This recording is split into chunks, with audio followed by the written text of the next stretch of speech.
Hi, I'm Dr. Nathan Carr. I'm the chair of the Department of Modern Languages and Literatures at Cal State Fullerton, and this is your virtual welcome to the department. You should be watching this on Friday, November 15th for the Fall 2024 Transfer Student New Orientation, and I'm sorry I can't be there with you today, but I already had a conference scheduled, and that's where I am today. So let's go ahead and get started. So here's a little overview of today's presentation. First, you already got welcomed by me. Next, I'll talk to you a little bit about the programs in the MLL department. I'll talk then about advising, and then I'll give you some, hopefully, useful information. At the second orientation in January, I'll talk about avoiding plagiarism. We'll talk a little more about major advising, remind you of some things to hopefully not make you need an extra semester or two to graduate that you shouldn't need. I'll give you a little more, hopefully, useful information. We'll take an 8th floor tour, which doesn't sound like much, but if you need to see someone whose office is hard to find, it can matter. And when it comes to the 8th floor, when it comes to the whole humanities building, my best explanation, and this is not a joke, it's just funny, my best explanation for how they did the room numbering is that someone in the 60s was smoking too much something. And that's my serious theory. So, the programs that the MLL department offers include undergraduate majors, and that's all of you because you're at our orientation for our majors. We also have undergraduate minors and certificates.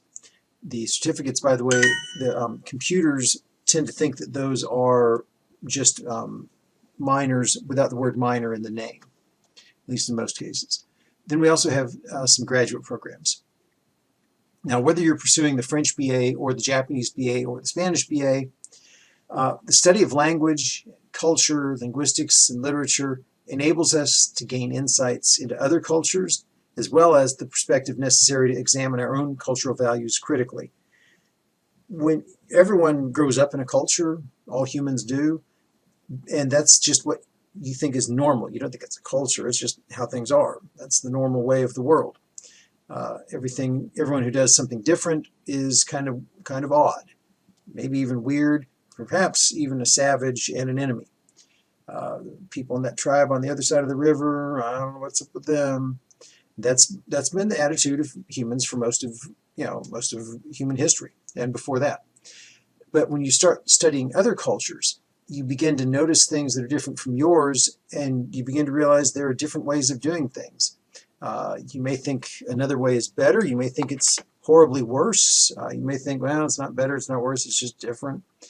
And it can be things like values that people hold. It can be things as little but attention focusing, shall we say, as should a light switch go inside the bathroom or outside the bathroom? And if you think that's a silly thing, wait till you're in a country where the light switch is on what you think is the wrong side of the bathroom door. And it can drive you a little crazy.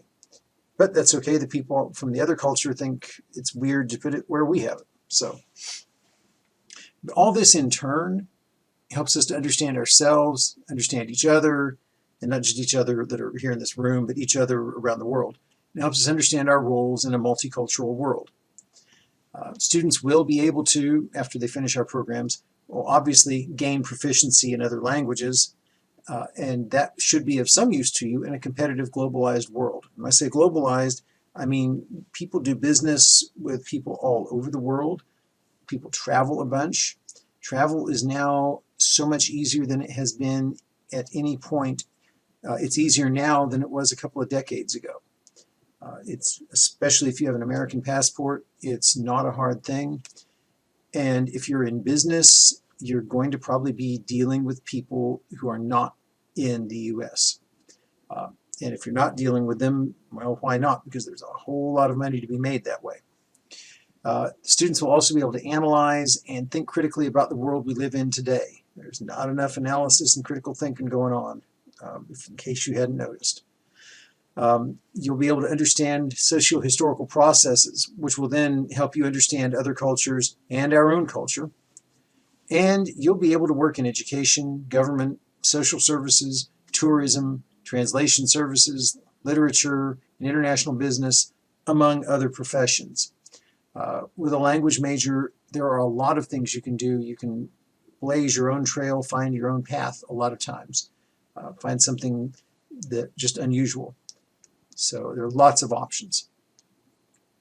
Now, besides the French, Spanish, and Japanese majors, we also have minors in Chinese, French, Japanese, Spanish, and Vietnamese.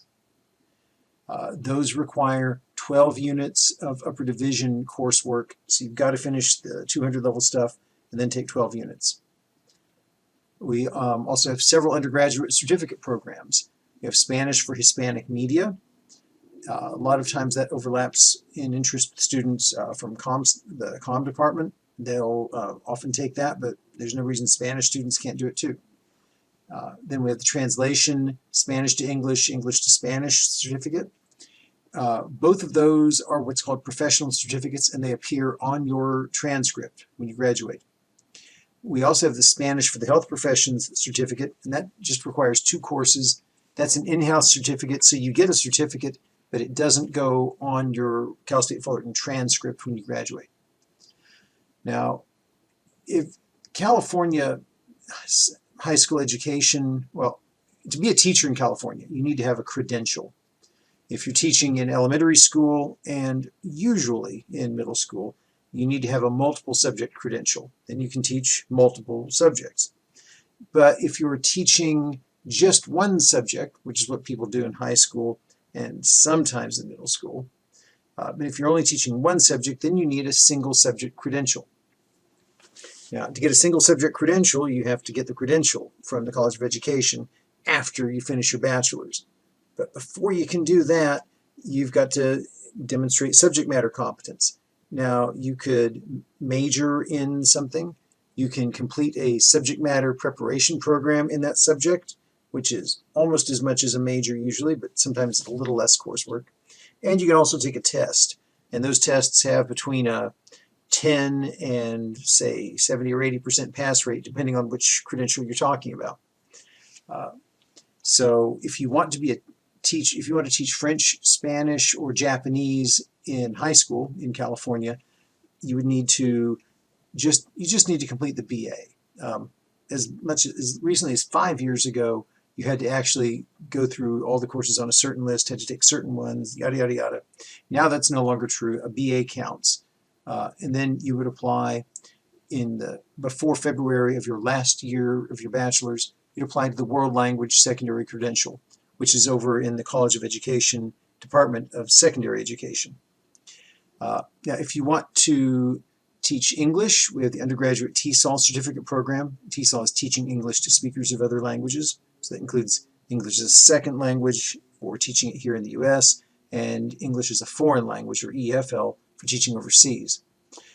And that certificate overlaps considerably, but not completely, with the subject matter preparation program for the ELD secondary credential.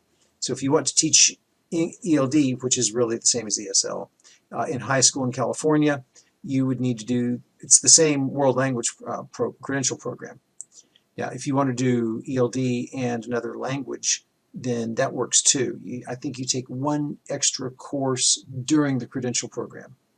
Yeah, if you have questions about getting a credential, talk to your advisor, talk to me, and we'll tell you where to go with the College of Education to go to one of their orientations. Now, we do have classes in other languages. We call these the heritage languages, but that doesn't really fit because they're not all heritage languages. Mostly they're what you'd call lictals, less commonly taught languages. We have 2 semesters of Arabic, 2 semesters of German, 2 semesters of Italian. We have 4 semesters of Korean available, 2 of Persian, and then Portuguese 105 is a review of the entire first year course. So it's like 101 and 102 compressed into one semester. We used to have that for French and Spanish and maybe German, but we dropped that years ago. But we still have it for Portuguese. And then 214 is sort of a generic second year course. I think that's the best way to put it. We don't have any further coursework beyond these. We used to have a Portuguese minor, German minor, a German major, German MA, but if the students don't enroll, we can't keep offering it. So it was very disappointing, but had to drop them. Now, at the master's degree level, so if you get your BA and you're hungry for more learning, then we have an MA in Spanish, and we also have a Master of Science in TESOL.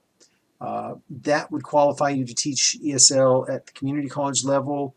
You would be able to compete eventually for full-time positions there, and you'll be well able to not just teach, but also plan curriculum, plan and administer English tests, and more than that, more beyond that too.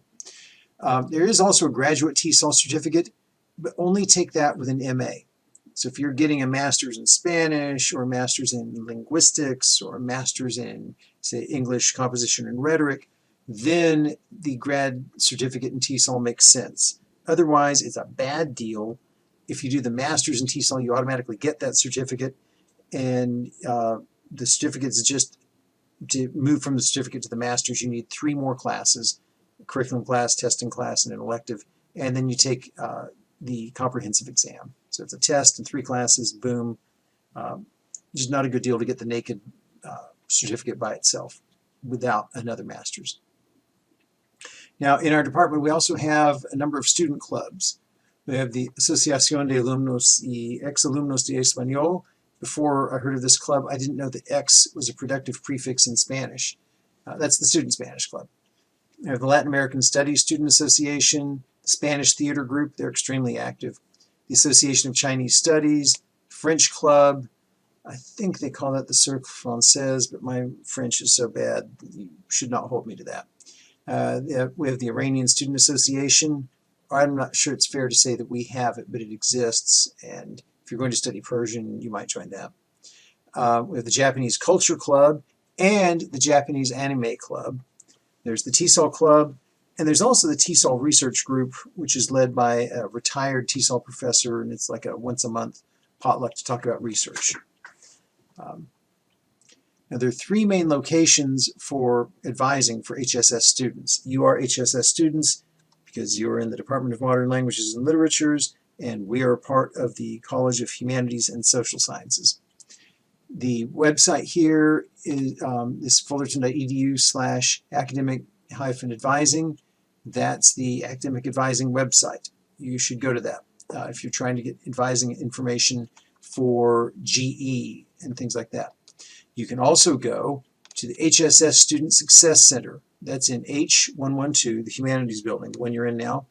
First floor, it's on the southwest corner. You have to enter it from outside the building. You can't enter it from inside the building. They do GE advising, and our MLL tandem advisor is Cam Batiste, who you should be seeing right about now. There's also the Undeclared and Academic Advising Center, and I don't understand why HSS students who are declared go to the undeclared center, but that's just how it is. Maybe it's because we're such a big college.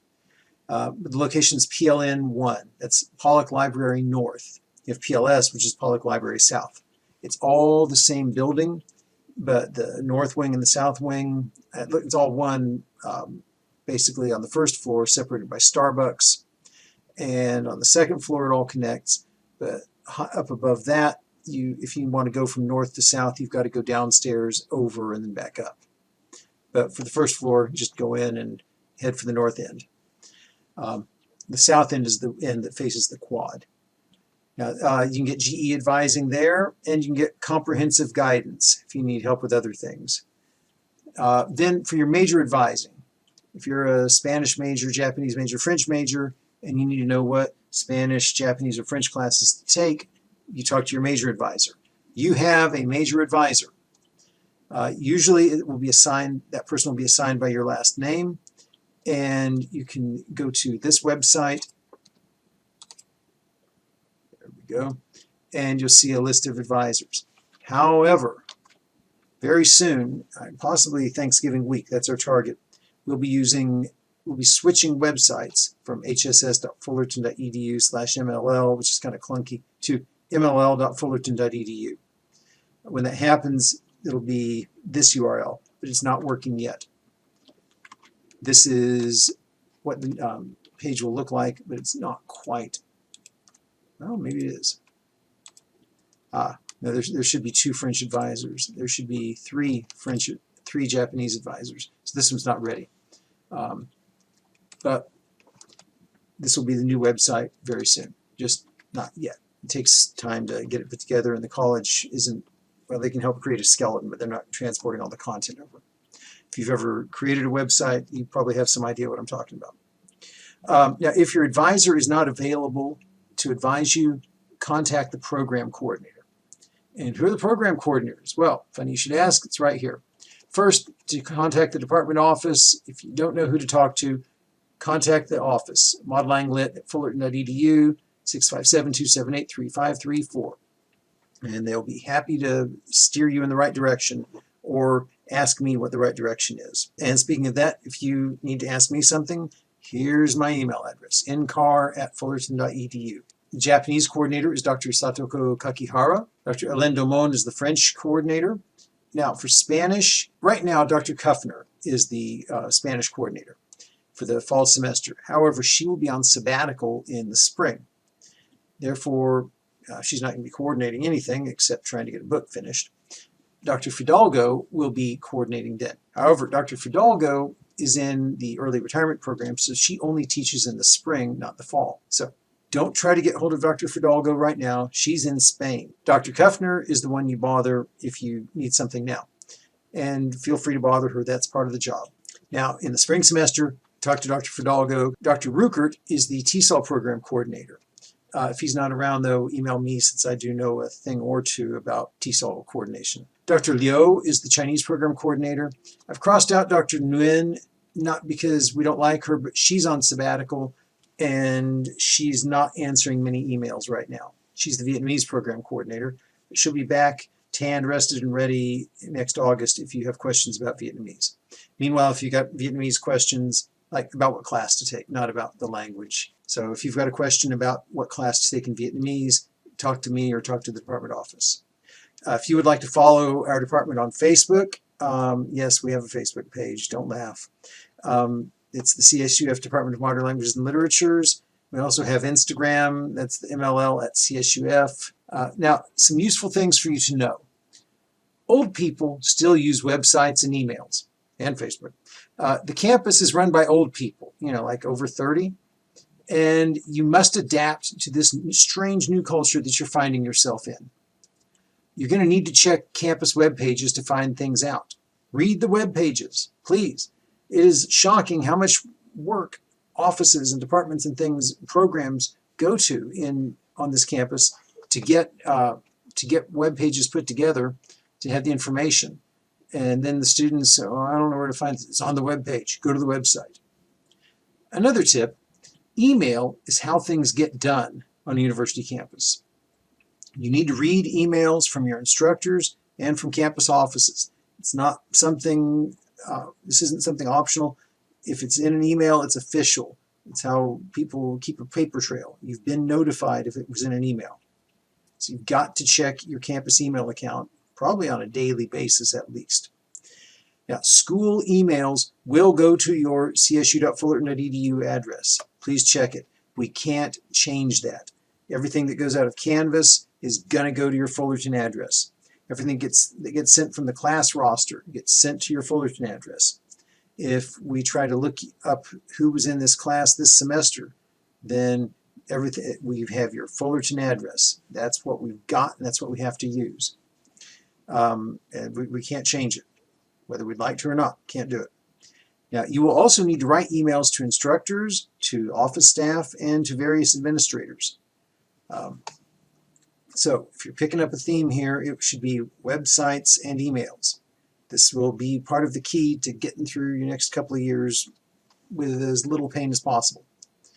And again, the MLL department webpage right now is the hss.fullerton.edu/MLL, but very soon it will be mll.fullerton.edu. This has been over a year in coming, but these things don't do themselves, and IT is busy and can't help out as often as we might prefer. Now, if you need to visit the MLL department office in person, I encourage you to call ahead. Sometimes they're short-staffed, especially during school breaks, especially like spring break, Thanksgiving week, in January before classes start. Just make sure someone will be there at the time you plan to go. If we've got someone telecommuting and someone's out sick and we only have one person running the office that day, they are allowed to go to the restroom and go to lunch. We don't chain them to the desk. I think that violates California labor law, probably. So we try to be nicer than that. So just make sure there'll be someone there. There probably will be, but check. You go into all that trouble of coming to campus, getting parked, So some more useful stuff to know. Find your major advisor at the website for advisors. I clicked on it already. It says it's all based on first letter of last name. Except in TESOL, we just kind of share it as need be. If you need advising, if you need an enrollment permit, or if you have a question, it's a good idea to put your name and your campus-wide ID, your CWID, in all emails. Also, you should enroll as early as you can once your enrollment window opens. Seriously. If your enrollment window is at midnight, it is not crazy for you to be online at 11:55 waiting and putting classes in your shopping cart or enrolling right at midnight, 12:01 a.m. That is goal-oriented behavior. Sure, you may not need to be that aggressive to get into a class, but there may be a class that you do need to be like that with. Some stuff just fills really quickly. Just better to stay up late and do it. Be as early as you can. If you wait until a few weeks before school starts, a class could get canceled due to not having enough students enrolled. And the college will make us do it, and I can't exactly tell the dean's office, no, I'm not going to. And they say, okay, fine, we'll do it. And they tell the computers, hey, cancel that class, and boom, the class is canceled. So as early as you can, it helps you, and it helps the department keep classes open. Another thing, don't self-advise. Check your TDA, look at the catalog, and talk to an advisor. So yeah, plan things out a little bit. Talk to an advisor. You don't know what you don't know. Course rotations, what's likely to get canceled, what is going to get added, what's not going to happen, so-and-so who teaches that class won't be around that semester, etc. Don't trust your friends. I'm sure they mean well, but they don't necessarily know either. Now, if you need an enrollment permit for a course, ask the instructor. And say, hey, I would like to get in this class. If an instructor hasn't been assigned, ask the program coordinator. And if you can't find the program coordinator, or if it's one of the heritage languages, then contact the chair. The university catalog is at this website. There is an amazing amount of stuff there to be found, a whole lot of details and a lot of the rules about what you have to do to get a degree. The registration and records site is here at records.fullerton.edu, and that has a lot of other useful information, including registration guides and registration calendars. The registration guide gets published every semester, and it's got a lot of rules, a lot of deadlines, sometimes stuff that's not in the catalog. Also, there are a lot of forms there. Forms, petitions, also stuff for TDA. And again, the Undeclared and Academic Advising Center is at fullerton.edu/AAC, but you can also go to the HSS Student Success Center. Now, still more useful things to know. If you want some academic resources, there's a whole website just with academic resources. The university library has a website too. You can find out about the library, you can search for books, you can search for journal articles, you can search for just journals. The databases are very good for searching for research articles if you're writing a paper. And if the library doesn't have that journal, you can request the article via interlibrary loan. You have to click and click and click a few times, but it's not that hard. And usually within about 24 hours, you get the thing for download as a PDF. Save those. Hold on to them for future use because you might write another paper on the same topic. The Titan One-Stop Shop, that's a website. It's not actually a shop. It's a website that has a lot of things like links for financial aid and just many other things that are useful to students. Now, you're going to have problems. Welcome to life if you hadn't figured that out already. Try to get help before things reach the crisis stage. As the old saying goes, a stitch in time saves 9. Like if you have a little tear in a piece of clothing, you put one stitch in there to sew that thing up, and if you do it early, that's good. Otherwise, if you wait, the tear is going to get bigger. You got to have 9 stitches. If you're having trouble coping with school or life or whatever, don't feel bad. There's a reason that Counseling and Psychological Services, or CAPS, has a 24/7 crisis line. They didn't used to. They've added one. So don't feel like I'm the only one that ever. No, there's a reason they've got the crisis line 24/7. It wasn't because they didn't have anything to spend money on. They had a good reason for adding that to the budget. So there's their website, fullerton.edu/CAPS. The crisis line is 657-278-3040. And if you go to Titan Hall, they're on the first floor. That's a big building just across State College from the rest of the campus. It's a good walk. Hey, walking over there, that'll probably help you feel a little better anyway. That's what my wife keeps telling me. Oh, you should walk more. You'll feel better. So listen to her. For parking, read the signs. See if it says you can park there or not, or someone else. Don't pay $80 for parking in the wrong place. I'm not kidding. Parking Services doesn't like you. They're not your friend. They don't like me. They don't care for your department share. $80. I know a lot of faculty who've had a lot of stories where they start cursing about parking. And I've got a story too, at least one. So read those signs and seriously be careful. If you try to park without a permit, they will catch you. Now, a few more random bits of advice. Go to office hours. Professors are there during office hours to help you. Go. Typically, graduate students go to office hours a bunch because they know, oh, the professor's there and going to be there and I can get help. Yeah, that's what it's for. Go. The office hours schedules are available on the class syllabus. So every syllabus is required by the university to have the professor's office hours. Also, the MLL website, it's posted there. And there's a bulletin board across the hall from 835C, 8th floor of Humanities. Now, for office numbers in Humanities Hall, this will make more sense when you start walking around. The letter matters, especially on the 7th and 8th floor where the MLL faculty offices are. You don't have 835, you have 835A, B, C, D, E, F, G. I think it goes down to like K or M down at the psychology end of the hallway. If you can't make it to office hours, email the instructor and explain the situation. Maybe they can handle it by email, maybe they'll meet you at another time, maybe they'll Zoom, maybe in person, but if you don't ask, they won't know you need help. So ask. Being persistent and being organized will do more to help you graduate than being smart. You may have started figuring that out already in community college, but it will become even more true as you do your upper division coursework, where the classes are going to be harder. You got to be persistent. You can't give up. You need to try to be a little organized, plan things ahead.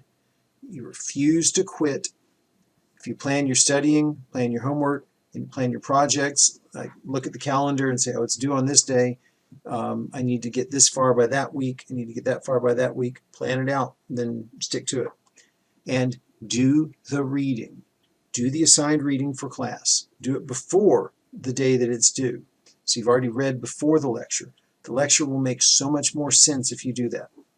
I know it's kind of out of style these days to read books, sit down and do a lot of reading, something lengthy, but that's what you've signed up for. And just to make sure the expectations are clear, the instructor assumes that you've done that. That's how their teaching is going to be based, is that the students have done the reading and now I'm going to talk to them. And I'll have them discuss or write or do something. So do the reading, please, for yourself, for your own sake. Now, I've already talked to you about major advising, but if you have friends who want to take a language class, whether it's the one you're majoring in or another one, and I don't know what to take. I had 2 years in high school, or I never studied it, but I spoke it at home, or spoke it sometimes at home, or, well, there are a lot of things that we look at when we decide how to place someone. We have this URL, fullerton.edu/MLL/academic/placement_advising, or they can scan the QR code. And we have flyers of that too in the main office. You just want to hand one to your friend. And that'll say, okay, talk to this coordinator, talk to that coordinator, and they're going to ask you about these questions basically. So welcome once again to the Department of Modern Languages and Literatures. We're glad you're here. We want to see you stay here until you graduate, and I look forward to seeing you in person soon. And again, I'm sorry I can't be here today in person, but if you have questions or problems, don't forget to email your coordinator or email me. Have a great day and welcome to our department.